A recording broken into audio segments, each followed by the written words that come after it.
Salut YouTube, c'est Fradé, comment tu vas? Allez, installe-toi, pose-toi, c'est moi qui gère.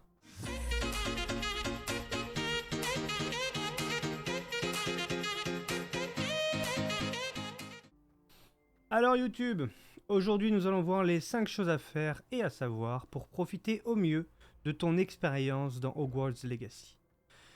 Comme vous le savez, le jeu est un open world avec une grande map, se constituant de quêtes principales, de quêtes secondaires et de fouilles.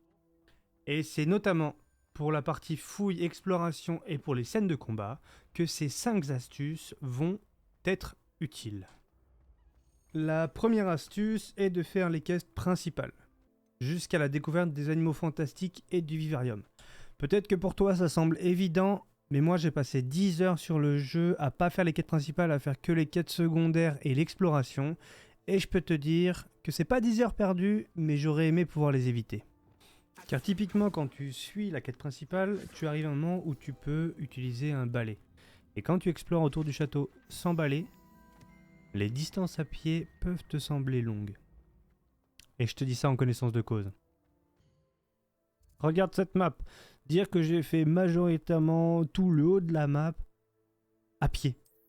Donc oui, je te conseille de faire une partie de la quête principale. Le but n'est pas de rush au maximum la quête principale.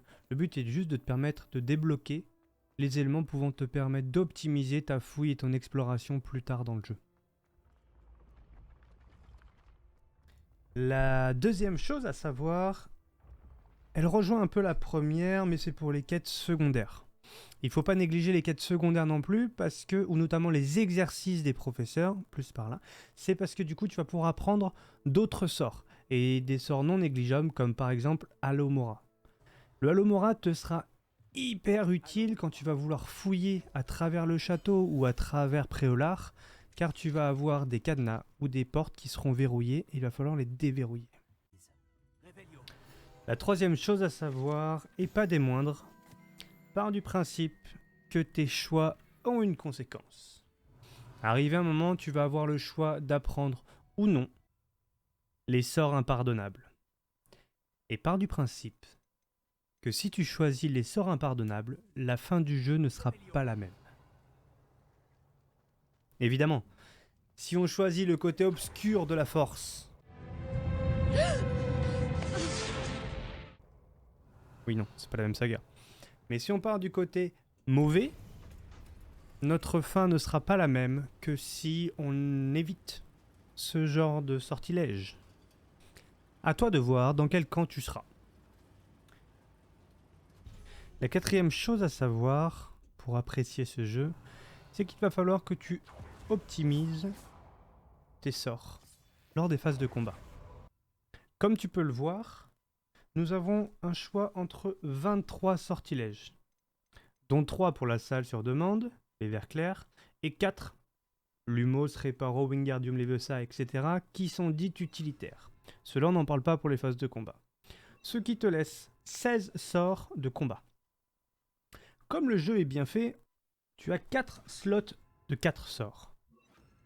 Ce que je te conseille, c'est d'avoir par slot un sort de chaque catégorie. Un jaune, un violet et un rouge. Pour celles et ceux qui veulent aller vers le côté obscur, vous aurez aussi un sort vert. Pourquoi avoir un sort de chaque catégorie différente par slot? Tout simplement parce que, comme vous pouvez le voir, il y a des ennemis qui auront des boucliers autour d'eux.